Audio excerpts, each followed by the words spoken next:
Dhoni 2025 IPL తర్వాత retire అవుతారా? ఈ ప్రశ్న ఇప్పుడు అందరి మధ్యలోనూ మెదులుతోంది. ఈ ప్రశ్న వినగానే రోహిత్ శర్మ చెప్పిన మాటలు గుర్తొస్తాయి. ఈ ప్రశ్న మాకెందుకు వేస్తారు?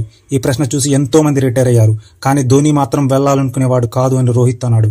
నిజానికి ధోని రిటైర్మెంట్ గురించి 2019లో అంతర్జాతీయ క్రికెట్ కి గుడ్ బై చెప్పినప్పటి నుంచి ప్రతి ఏడాది ఇదే చర్చ. ధోని రిటైర్మెంట్ మలుపులు. 2020లో ధోని చాలా స్పష్టంగా నాకు ఇది సిఎస్కే తరపున ఆఖరి మ్యాచ్ కాదన్నాడు. 2021లో అడిగితే ఇంకా ఆడతాను, అప్పుడే అవ్వలేదన్నాడు. 2022లో కూడా అదే తీరు. 2023లో మీరే నిర్ణయం చేశారు కదా, ఇది నా ఆఖరిదని అన్నాడు. కానీ ట్రోఫీ గెలిచాక శరీరం సహకరిస్తే మళ్లీ ఆడతానని చెప్పి అభిమానులకు ఆశ కలిగించాడు. 2024లో అన్క్యాప్డ్ ప్లేయర్ గా వచ్చినా నేను ఆగిపోయానని చెప్పట్లేదు, మళ్లీ వస్తానని కూడా చెప్పట్లేదు అన్నాడు. ఈసారి కూడా అదే ప్రశ్న. ఈసారి కూడా ధోని టీం గెలవడంతో ఇది ధోని రిటైర్మెంట్ అయి ఉండొచ్చా అనే ప్రశ్న మొదలైంది. మీడియాలో ధోని రిటైర్ కాబోతున్నారని పెద్దగా వార్తలు మొదలయ్యాయి. కానీ ధోని మాత్రం రిటైర్మెంట్ ప్రకటించలేదు. ఆయన మాట్లాడిన తీరు చూస్తే మరోసారి ప్రయత్నం చేసే అవకాశం ఉంది. ఈసారి టీం మొదట్లో కాస్త తడబడినా మధ్యలో బాగా కోలుకుంది. ఇప్పుడు సిఎస్కే జట్టు బలపడింది. వచ్చే సీజన్ పైన ఆశలు చిగురించాయి. వచ్చే సీజన్ జట్టులో ఆయుష్ మాత్రే, ఉర్విల్ పాటిల్, బ్రేవిస్, కాన్వే, రుతురాజ్ తిరిగి వస్తే టీం మరింత పటిష్టంగా మారుతోంది. బౌలింగ్ లో అంశుల్ కాంబోజ్, ఖలీల్, నూర్ అహ్మద్ వంటి యువగాటలు అదరగొట్టారు. ఓవరాల్ గా జట్టు బలంగా ఉంది. ఇప్పుడు ప్రశ్న, ధోని 6వ ట్రోఫీ కోసం వస్తారా? మీడియాలో రోహిత్ శర్మకు 5 ట్రోఫీలు ఉన్నాయని, ధోని 2023లో రిటైర్ కాకపోవడానికి ట్రోఫీ కోసమేనని పెద్ద చర్చ నడుస్తుంది. ఇది ఎంతవరకు నిజమో తెలియదు, కానీ ఒక ట్రోఫీ కోసమైతే మళ్లీ ధోని వస్తాడు.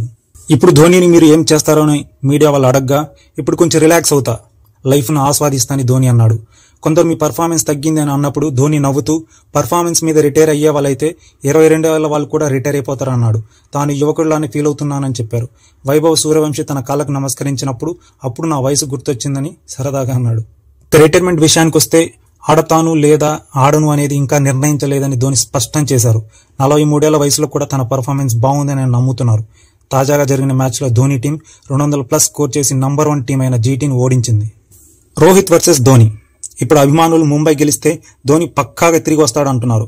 ధోని రోహిత్ కంటే ముందుగా రిటైర్ కావడమా అనేది మరో ఆసక్తికరమైన కోణం. ధోని కెప్టెన్ గా ఉన్నా వచ్చే ఏడాది రుతురాజ్ కెప్టెన్సీ చేయవచ్చు అంటున్నారు. ఈ మాట ధోని కూడా చెప్పాడు.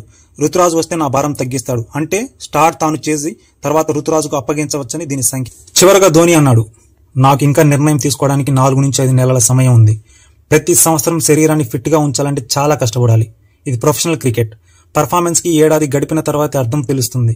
పర్ఫార్మెన్స్ ఆధారంగా రిటైర్మెంట్ అయితే 22 ఏళ్ల వయసులోనే అందరూ రిటైర్ అయిపోతారు. ఇప్పుడు ధోని విశ్రాంతి తీసుకుని ఫామ్ హౌస్ లో బైక్ రైడింగ్ ఎంజాయ్ చేయనున్నాడు. మరి రిటైర్ అవుతాడా?